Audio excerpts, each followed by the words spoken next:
और उन्होंने कहा, ऐसे इस तरीके से मैंने बताया कि मैंने उनको हवाला दिया सितंबर 1999 का, और कहानी मैंने सुनाई कि मैंने नवाज शरीफ साहब को गिलगित बल्तिस्तान और स्कर्दू हम गए हुए थे चीफ आर्मी स्टाफ के साथ, और मुझे पता था कि तलखियाँ बहुत बढ़ चुकी हैं।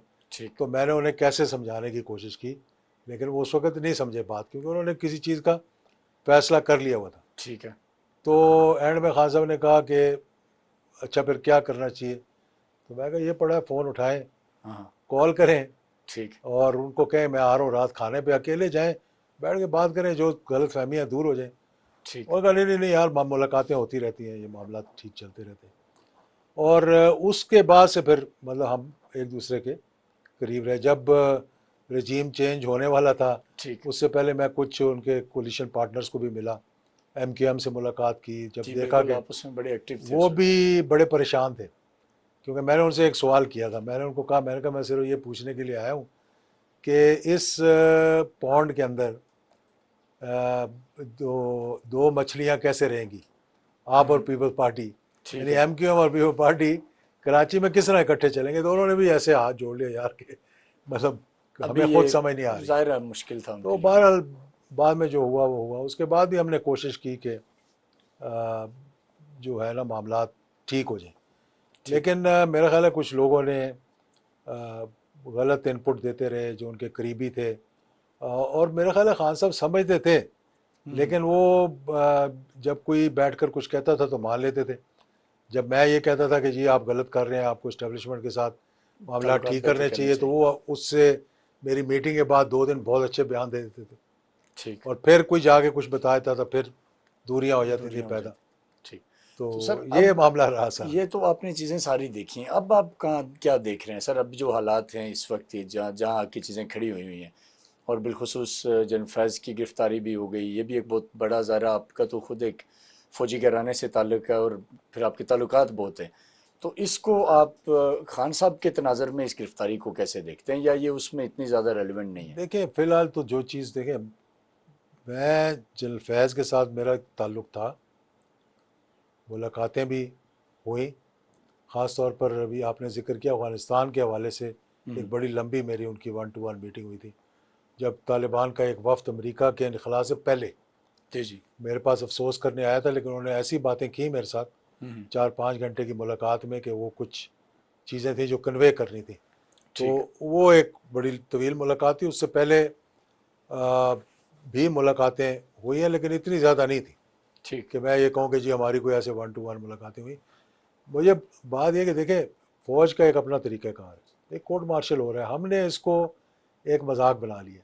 ठीक है। जो टेलीविज़न स्टेशन आप खोलें, जो आप मीडिया खोलें, जो आप एंकर को देखें, उसने अब PhD कर ली है जनरल फैज़ पे। जनरल फैज़ पे ऐसे ही मतलब वो बातें सामने आ रही हैं कि काश वो उस वक्त बोलते जब वो या तो ऑफिस में थे, है। सही। या वो इसके थ्रू नहीं जा रहे थे। अब हमें वेट करना चाहिए देखने के लिए कि क्या मतलब ये टॉप उससे सिटी है, निकलता क्या है? उससे आगे जाएंगे। हम्म। मैं यहाँ बैठकर बहुत सी चीज़ें आपको बता सकता हूँ, कह सकता हूँ, लेकिन वो बेमानी होंगी।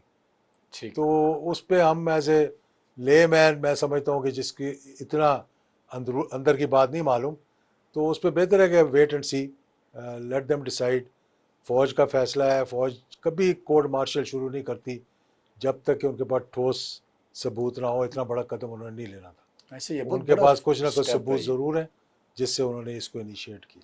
सर अब खान साहब पे आते हैं, अब जहाँ आके जो भी हुआ सारा बैकग्राउंड वो ज़रा आपके सामने है। अब आपको क्या लग रहा है कि इस वक्त ये जो 2 दिन पहले की एक डेवलपमेंट है जिसमें जलसा पीटीआई ने मनसूख किया, और फिर खान साहब ने जो ऑफ द रिकॉर्ड वहाँ गुफ्तगू की जर्नलिस्ट से, इंप्रेशन उन्होंने ये दिया कि मुझे एस्टेब्लिशमेंट ने अप्रोच किया और मैं अब चीज़ें कहीं ना कहीं मैनेज कर लूँगा। एग्जैक्ट अल्फाज तो ये नहीं थे, लेकिन उनका जो लुबे लुबाब था वो यही था। आपको क्या लगता है, आप खान साहब को भी जानते हैं, आप एस्टेब्लिशमेंट को भी जानते हैं, क्या इस फेज पे आके कोई ऐसी दोबारा से बैकडोर बातचीत शुरू हो सकती है, या इसके इम्कानात नज़र नहीं आ रहे आपको? देखें, राब्ते कभी मुनक़ता नहीं होते। ठीक। ये अगर कोई समझ रहा है ना कि बिल्कुल कोई राब्ता ही किसी का नहीं है, ठीक है। तो जितने PTI के मेंबरान कौमी असम्बली या उनके जो नॉन पर्सनैलिटीज़ हैं, हर एक का राब्ता। ताकि जो सीएम सीएम केपी है सीएम उसका का तो तो बहुत सुना है ज़्यादा कि रब्ता है ना, वो तो सीएम बहुत का तो ज्यादा। बहुत ज़्यादा रब्ता है, फ़ोन पे बातचीत होती है, मुलाकातें होती हैं, गपशप होती है। तो ये कहना जी कि वो कोई नई कहानी शुरू होने लगी है, तो वो नहीं है। देखिए खान साहब को ये बात समझ नहीं आई कि मैं जंग करके जीत नहीं सकता हूँ, ठीक। और ख़ास तौर पे आप इस्टेब्लिशमेंट के साथ लड़ रहे हैं। माजी के अंदर ही बहुत से लोगों ने लड़ के देख लिया, ऐसे ही है। तो कामयाब तो नहीं हुए। डेफिनेटली। पीपल्स पार्टी को ले लें, अल-जुल्फ़िकार बनाई, दहशत गर्दी की, प्रेसिडेंट के जहाज़ पे मिसाइल मारा, ठीक है ना, जहाज़ अगवा किए, कामयाब तो नहीं हुए। ऐसे ही है, ठीक है ना, बिल्कुल। तो आप you can not fight with the establishment basically. ऐसे ही है, और आपको स्टेट के साथ एक तरह से स्टेट आप लड़ स्टेट रहे के हैं। साथ ही लड़ रहे हैं ना आप, ऐसे ही है। तो स्टेट के साथ तो लड़ाई नहीं होती। ठीक। अगर वो ये बात शुरू में समझ लेते, तो जब उनकी 2 मीटिंग्स हुई थी जनरल बाजवा से, और एक मीटिंग मैंने अरेंज की थी जो नहीं हो सकी। ठीक। आ, वो किसकी वजह से, खान साहब नहीं आए या इधर से नहीं, इधर से बाजवा ठीक साहब था, ने मना कर दिया? बाजवा साहब की तरफ से ठीक था। अच्छा, उन्होंने कहा आ हाँ, जाए। उन्होंने कहा आ जाए, 2 बंदे भी साथ लें, ठीक। और 2 बंदे मेरे साथ होंगे, बैठ के बात कर लेंगे। तो मैं लंदन में था जब ठीक। ये खान साहब के बंदों ने कहा जी मीटिंग अरेंज करवाएं। ठीक है। मीटिंग अरेंज कर ली, चाहे किस किस तरह भी हुई। अजमेर इत्तेमाद से पहले या बाद? नहीं नहीं, ये तो अभी 3 नवंबर की बात कर रहा हूँ, जिस दिन अच्छा अच्छा। गोलियां चली थी। अच्छा अच्छा अच्छा। मैं ठीक। 1 नवंबर को यूके में था, वहाँ से वापस आया ठीक। इनके कहने पे, इनके जो करीबी थे उनके कहने पे, और वहाँ से मैंने तय करवाया कि जी 1+2 मीटिंग होगी, ओके। और वेन्यू क्या होगा। मैंने कहा आर्मी हाउस वेन्यू होगा। ठीक है। उन्होंने मुझे कहा थम्स अप, और फिर फ़ोन आया जी जल्दी आयो। ठीक है। और मैं सुबह 10:30 बजे लंदन टाइम, 3 बजे यहाँ के टाइम पे ठीक। टेलीफोन आया। मैं रात को 10 बजे वाली फ़्लाइट वर्जिन की लेके पहुंच गए। इस्लामाबाद पहुंचा 2 तारीख को, और 3 को 12 बजे हमारी मीटिंग हुई ज़मान पार्क। ठीक। 3 को तो खान साहब से आप मिले? मैं मिलने गया, फिर मैंने कहा हाँ ठीक जी है। क्या, तो जी जी। नाश्ता कर रहे थे, हम बैठ के गपशप लगाई। सही। तो कहने लगा हाँ भाई क्या है। मैंने कहा ये इस तरह कहा गया था, मीटिंग अरेंज हो गई है। उन्होंने कहा क्या हो, क्या होगी। मैं कहा जी 2 लोग आप ले जाएं मेरे अलावा, ठीक यानी है। कि 2 लोगों को ले जाएं जो करीबी है आपके। और बात कर ले। और मैं कहा शायद 2 लोग उनके साथ भी होंगे। सही। तो कहाँ मीटिंग होगी। मैं कहा 2 तो आपकी हो चुकी है प्रेसिडेंसी में, कहीं कुछ निकला नहीं, ठीक है। ये मीटिंग आपकी आर्मी हाउस में होगी। ठीक है। फिर जो उन्होंने कहा मैं उसका ज़रा जिक्र नहीं करूँ तो बेहतर है। तो मतलब कोई अच्छे रिमार्क्स नहीं थे? उन्होंने अच्छे रिमार्क्स थे, लेकिन मजाक में एकदम उन्होंने जंप लेके ये कहा कि जी मुझे भी डिग्गी में बिठाने लगे हो। अच्छा अच्छा अच्छा, यानी यानी वो जैसे कि एक कहावत है कि शाबाशी वो डिग्गी में कहावत जाते मेरे रहे। से ही निकल गई थी। मतलब मैंने कहा था, डिग्गी मतलब में डिग्गी जाते में रहे। बैठने का मकसद ये नहीं था कि डिग्गी के अंदर बैठे, डिग्गी के में बैठने का मकसद ये था कि आप गायबाना तौर पर गए, गायबाना यानी तौर कि पे या किसी को छुप के जा रहे हैं या मालूम ना, कोई छुप के जा रहे हैं। ऐसे ही। तो मैंने अच्छा। उनको कहा कि नहीं ऐसा नहीं होगा, ठीक। घर पे जाएंगे, अच्छा माहौल होगा, हम पहले बता देंगे खाने पे बुलाया वगैरह वगैरह। सही। तो पहले तो उन्होंने माना नहीं, फिर उन्होंने कहा अच्छा चलो आज वजीराबाद है हमारा।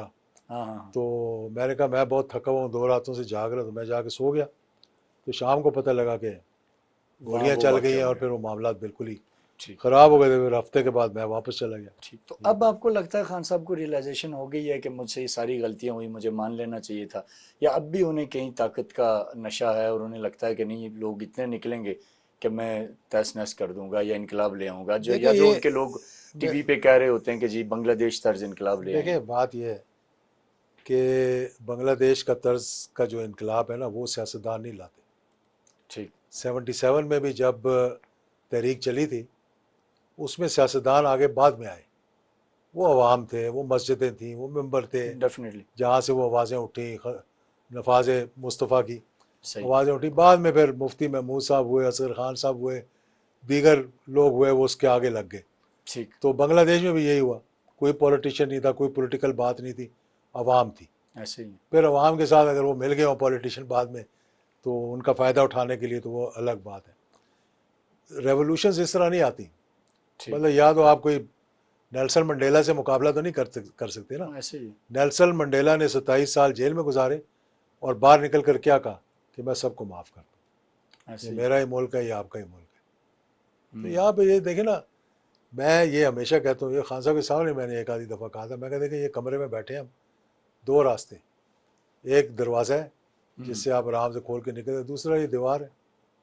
अगर इसमें सर मार के आप समझते हैं सुराख कर लेंगे, तो आप ये तो करके ये देख कर लें। लें आप। हाँ। तो ठीक। मतलब ये चीज़ें जो है ये इसलिए मैं ये कह रहा हूँ कि पाकिस्तान के बगैर हम कुछ भी नहीं। डेफिनेटली। और हमारी इन तलखियों की वजह से, आपस की लड़ाइयों की वजह से जो ये विशेष सर्कल 88 के बाद चलना शुरू हुआ है, उसके पाकिस्तान को फ़ायदा तो नहीं हुआ, नुकसान ही हुआ ना। ऐसे ही है। तो अब भी मैं समझता हूँ कि ये कोई बेटर सेंस प्रिवेल करे।